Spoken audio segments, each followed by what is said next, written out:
be asking third cousin Shaun for his advice going into it. Man, I only ever hear from him after I lose. It's the weirdest thing. I don't know why he doesn't give me advice before I'm going in, man.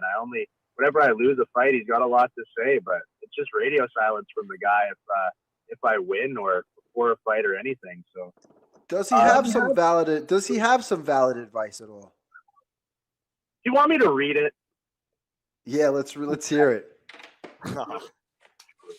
Now it's getting good. This is it. This is I'll go back. This is the Cyril Gone loss message.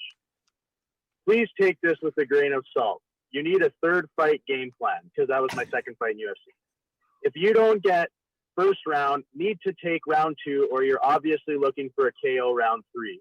I know you're probably already pissed and don't care to listen to a guy like me. I've 100% watched more UFC fights than anyone you've ever met, even in the UFC. Fucking sick. I remember you fighting 205 and thought you were super cut. I know you've learned a lot since then, and it shows, but you're always going to be fighting bigger fighters, even up to 285 pounds. You need wrestling or leg strikes or clinch work to close distance. Head movement could be better, in my opinion. Going forward striking, it looks pretty nice, but becomes predictable. Usually you have backwards head movement, but not these past few fights. Your leg kicks are one of your top tools to gain points, slow movement, and make your opponent think about a different variable of striking.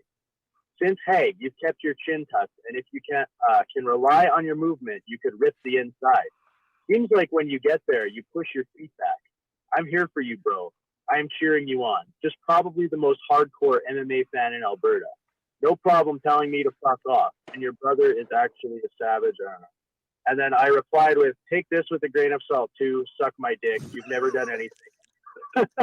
I love the reply. It's so frustrating. It's so frustrating when someone he said it right there. He's watched a whole bunch of fights. I mean, I'm sure some of those things it sounds like good advice for anybody. Head movement, basic good advice, but you want that coming from a coach, you want that coming from a teammate, coming from that guy. Take with a grain of salt, suck my dick. You want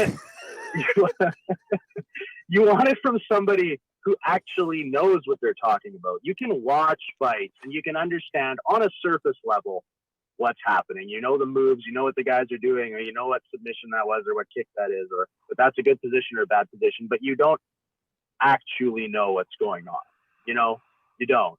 And I mean, there's hundreds of Shauns in every fighter's DMs on Instagram and Twitter, hundreds. But it's really, really disappointing when it's a Shaun that you actually know or are related to.